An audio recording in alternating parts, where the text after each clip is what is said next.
Okay, Peter. So you talked about the 80/20. That sounds like a book. I need to read that actually. So how many races a day would you put a line through before even looking at the form? So what I would do for a Saturday there's the four main centres for Saturday racing in Australia are in Sydney, Melbourne, Brisbane, and Adelaide. I go through each race quickly. So I have a database. I do an auto selecting thing where it comes up with its own ideas. And then I go through each horse and just very quickly run through each horse, give them whatever improvement I think they should be making, been in sort of fast mode, fast forward. And then if there's too many variables, too much unknowns, too many horses burst up, too many horses that have got great old form but are out of form, but they could come back to form. If I just feel the race is too messy, I throw it away. And then so in all those four centres at the moment, they're having 10 races a day. So out of those 40 races that I initially go through, I'd probably get them down to 30 or maybe 25 that I have a deeper look into and do the form. I still do the form in a very sort of, I don't have the computer model that some of the big teams have got in that same way. I still do it all using my own brain, going through each horse, trying to look at over all the variables that I'm interested in, and then set a market myself on what price I think each horse should be. And then with those, say, 20 to 25 races that I've got there, I uncover the early market and look for the discrepancies, or if it's too close to what I'm thinking, I'll pay less attention. I go and look at the horses where I think where the market has them much shorter than I do and see where I might have made a mistake. And then at the end of that, I have a series of races, maybe 15, where I think that there's an edge that I can work on. Okay, so within those big racing centres that you concentrate on, are there any types of races that you immediately put a line through? In Sydney, they have these races which are restricted to horses that are trained outside the metropolitan and provincial area for country horses. I pretty well put a line through those races. They're called highway handicaps. I put a line. I do also do some betting at the provincials on the Victorian races. And I put a line through maiden races where every horse is coming out of what I would consider a substandard maiden. So even if there appears to be an edge there, I've found over the years that a poor horse, a fair horse coming out of a poor race is a poor bet going forward, even if all the other horses look to be even worse. Sorry, carry on. So I'm always, and I'm even in the other class of races, I'm conscious of having a particular rating that would indicate that the horse I'm backing is coming out of a better than average race for that class. Okay, now you're a racehorse owner. Has owning horses changed the way you bet, or has it changed a little bit your sort of insight or enhanced it? When I first started owning horses, there was a very famous book. I moved to the Gold Coast when I was a bookmaker, which was at one stage the biggest betting ring in Australia, and I was fortunate enough to be betting there on the rails next to a man called Laurie Bricknell, who I think was probably the biggest bookmaker in the world. And we struck up a great friendship, and we owned a whole lot of horses together, mares and racehorses, which we bought as yearlings. And in that initial enthusiasm, I did used to bet far too much on the horses that I owned, but I tempered that down over the years and don't really do that at all anymore. You had a Melbourne Cup hot pot at one point. Yeah, I was lucky enough to be involved in the ownership of a horse called Incentivize, who went from winning a maiden race in the country in Queensland to winning his next 8 starts. And in 3 of them in Brisbane, he won by over 10 lengths. And then he went to Melbourne and won 2 Group 1 races, and then won the Caulfield Cup by more than 4 lengths. And he actually started favourite in the Melbourne Cup 2 years ago now, and was the shortest price favourite since Farlap. I've got to ask what. I've actually got a video because it was during the COVID lockdown in Victoria, and I wasn't allowed to go and watch him. And I had a little party here, and we watched the race, and somebody videoed. And as the winner went roaring on by, there's a video of me sort of collapsing on the couch. So him winning the Caulfield Cup was my best moment in racing, and watching him get past in the Melbourne Cup was. It wasn't like the worst moment, but it was definitely a disappointment. Now, are you plus or minus in racehorse owning? Look, I'm definitely minus, but in the last half a dozen horses I've bought, I'm definitely a long way ahead.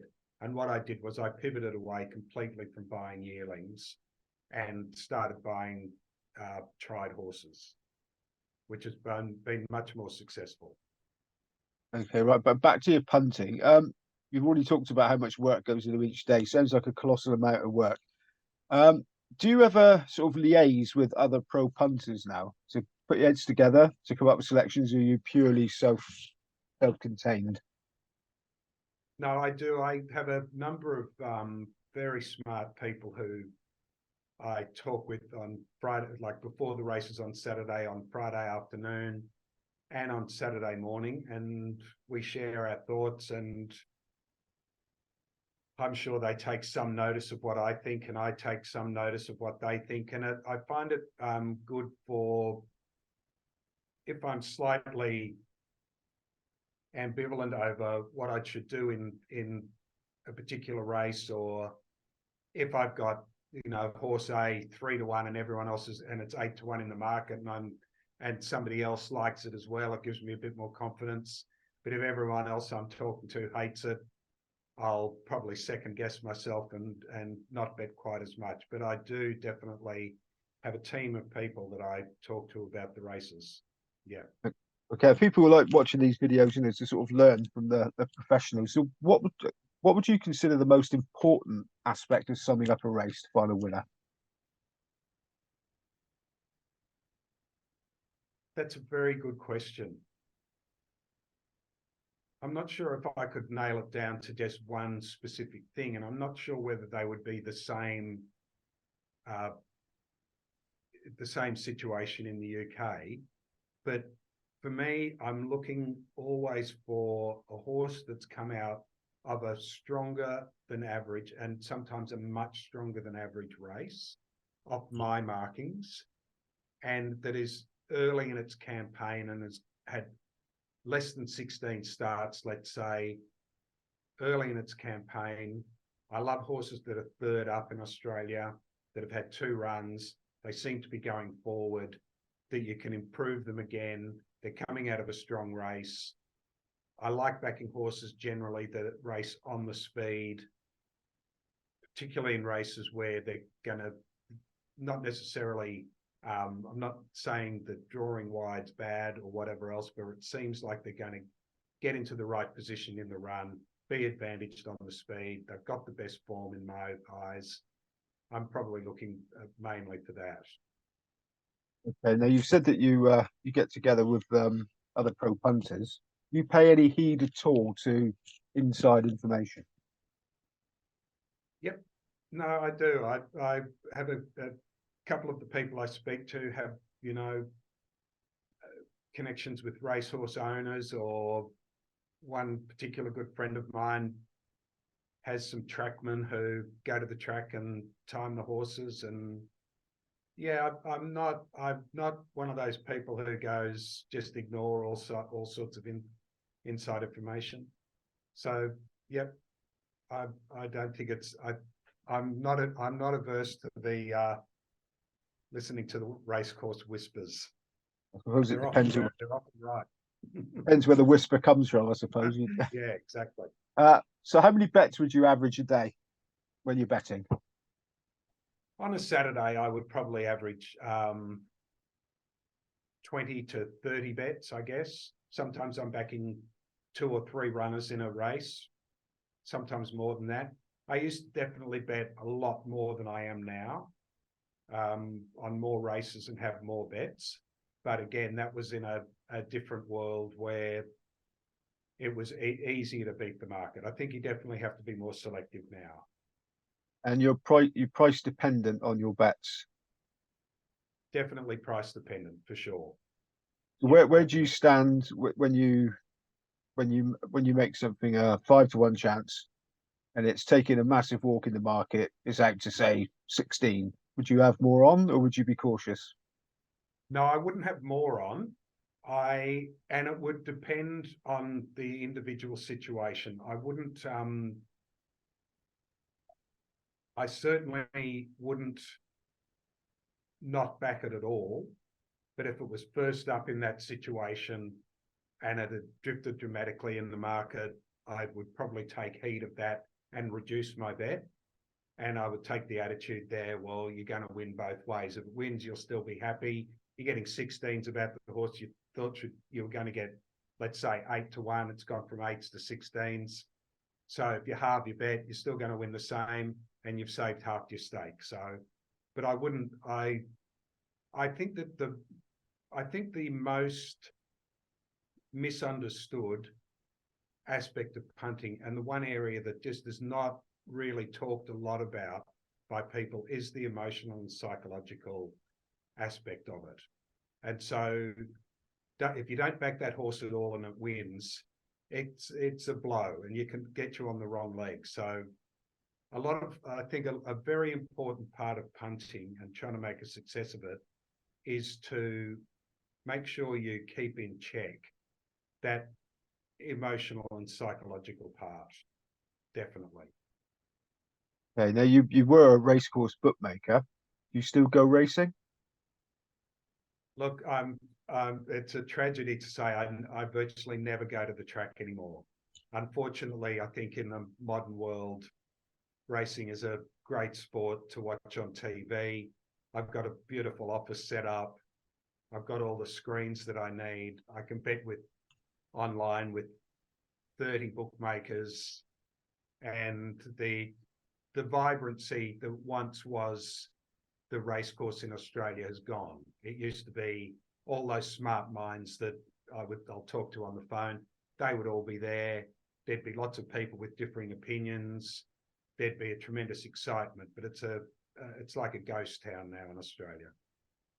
Terrible to hear, isn't it? Just two more. We'll talk about how you get on your betting in the next part, but just briefly, do you bet into pools and do exotics and that sort of thing? I don't do that anymore. I used to do a bit of it, but I think that the value has gone out of those exotic pools in Australia now. Yeah. It's so well fished by the giant syndicates that it's virtually, you're getting exactly the price you should be getting. Yeah, you still own racehorses?